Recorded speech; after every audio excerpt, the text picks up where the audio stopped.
En quoi être dans l'ombre d'un personnage public, connu, très occupé, a finalement été formateur pour vous? Être aux côtés de Bernard Loiseau, c'était quelque chose. C'était un personnage hors norme, perfectionniste, très autoritaire, très charismatique, que les clients rêvaient de voir. Mais le reste du temps, c'est moi qui le voyais en permanence. Et il me déléguait énormément de choses. Il avait plein d'idées tout le temps, mais une fois que l'idée était bien cernée, hop, souvent il me repassait le dossier ou le projet. Donc j'ai appris comme cela en 15 ans auprès de lui. En fait, je me suis pratiquement occupée de tous les dossiers. Est-ce que vous pouvez nous expliquer comment s'est prise cette décision?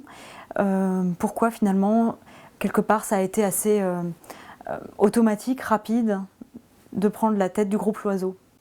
J'ai vécu avec Bernard la reconstruction de cette maison, parce que c'était une maison qui était très ancienne, qui a beaucoup d'histoire, des salles historiques, mais il a fallu tout ramener côté jardin, rendre tout très agréable, très calme.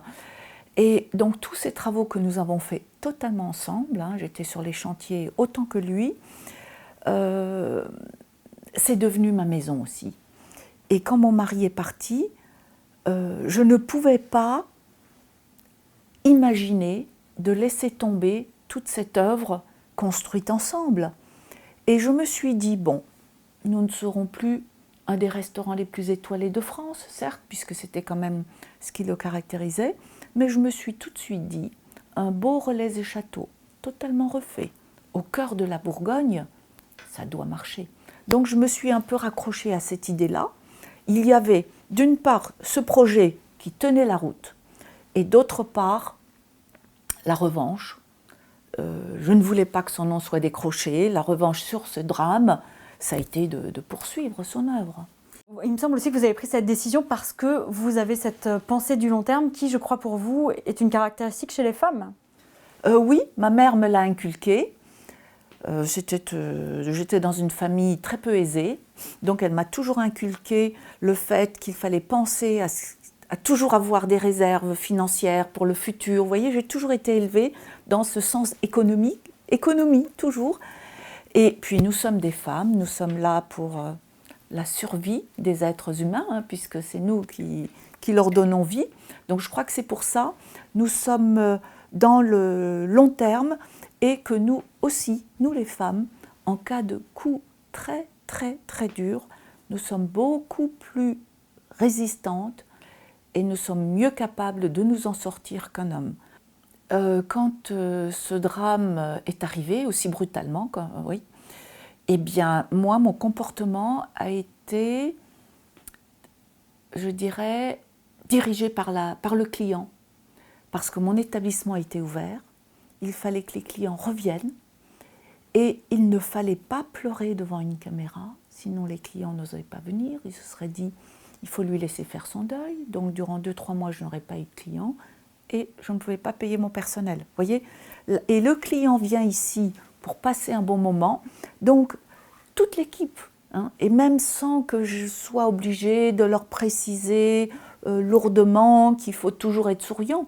Non, pour nous tous, quand nous sommes dans un établissement de service comme un restaurant et un hôtel, c'est le sourire dès qu'un client arrive. Donc, face aux médias, j'ai tout de suite fait bonne figure, j'ai essayé d'être digne, et de ne pas donner l'impression d'être quelqu'un qui panique, qui sombre et qui, vous voyez, qui ne va pas faire face. Et mon souci, c'était de donner confiance surtout. Et c'est ce qui m'a vraiment guidée. Et comment votre management se différencie-t-il de celui de Bernard Loiseau? En quoi est-ce qu'il a une touche peut-être plus féminine? Les premiers mois, je n'ai rien changé. Parce que ces équipes étaient déjà suffisamment traumatisées pour que moi, je ne leur en rajoute pas en changeant leur manière de travailler. Et j'ai laissé tout le monde travailler. Puis tout le monde avait envie de montrer qu'on était encore capable, tout le monde en voulait. Alors j'ai constitué un conseil d'administration très complexe avec des chefs d'entreprise, avec des professeurs agrégés de gestion de l'école hôtelière de Paris, avec des compétences. Et je me suis dit, là au moins, on va prendre des décisions en commun et je vais être conseillée et surveiller aussi, parce que parfois vous dites « oh, il faut faire comme ça », mais vous n'avez pas la science infuse, hein. Ensuite, sur le terrain, nous avons créé des comités de direction pour prendre les décisions en commun. Parce que c'est vrai que ce sont des professionnels très spécialisés. Moi, je n'avais pas leur spécialité. Et donc, je voulais que nous prenions les décisions ensemble pour avoir, déjà, pour prendre de leur savoir-faire, parce qu'ils ont une connaissance du métier. Il faut que ces personnes participent à des décisions, parce que ce sont eux qui vont ensuite appliquer les décisions. Donc il faut qu'elles soient validées par eux. C'est quoi pour vous l'empathie et comment vous la mettez en pratique dans votre maison? Pour moi, l'empathie est quelque chose d'essentiel. Il faut avoir de l'empathie envers ses équipes, envers ses salariés. Il faut avoir de l'empathie envers ses clients, savoir ce dont ils ont envie, savoir dans quel état d'esprit ils sont. Donc pour ça, il faut se mettre à leur place. Et l'empathie, c'est ça. C'est comprendre comment l'autre pense, ce dont il a besoin. Et moi, je ne me vois pas faire autrement que cela. Et je l'ai toujours fait. La restauration est un milieu encore assez masculin. Je crois que vous avez mis en place pas mal de femmes dans votre équipe dernièrement. Est-ce que vous essayez un petit peu de féminiser le métier, de changer certaines habitudes dans le milieu? Et si oui, comment? Moi, j'aime bien avoir une équipe féminine. Je ne peux pas vous expliquer pourquoi, mais parce que je me sens bien avec les femmes.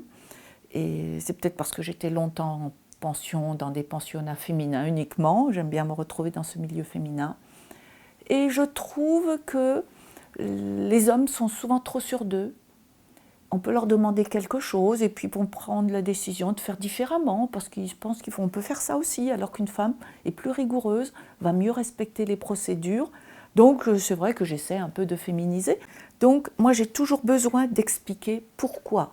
Même à nos responsables de maintenance, de réparation ou autres, je leur dis pourquoi il faut le faire comme cela, parce que le client va ensuite s'en servir, parce que le client va voir ça, il va voir tel côté, tel autre, donc il faut que ça soit bien aligné, voyez-vous. C'est pas juste dire ce qu'il faut faire, mais toujours pourquoi. Et ça, c'est quelque chose que je ne peux pas m'empêcher de faire, hein. Je crois que quand quelqu'un sait pourquoi il fait cela, il le fait beaucoup mieux et il va être beaucoup plus attentionné. Dans la manière de gérer vos projets, je crois qu'il y a deux aspects qui comptent, le long terme et puis aussi le sens. Ouvrir un restaurant à Beaune et ouvrir un restaurant à Dijon, alors que nous sommes à Saulieu, c'est tout à fait cohérent. Nous sommes en Bourgogne. J'essaie toujours de... Tout ce que je fais doit avoir un sens par rapport à mon mari, par rapport à l'endroit où l'on se trouve. Ici, nous sommes à Saulieu, nous sommes en relais de campagne. Donc il faut que l'architecture, il faut que l'ambiance, la décoration, que ça soit détendu, comme dans un relais de campagne. J'ai eu ce week-end des clients suisses et madame m'a dit, avant de partir, elle m'a dit « écoutez, on s'est vraiment senti comme chez nous ». Alors ça m'a fait terriblement plaisir.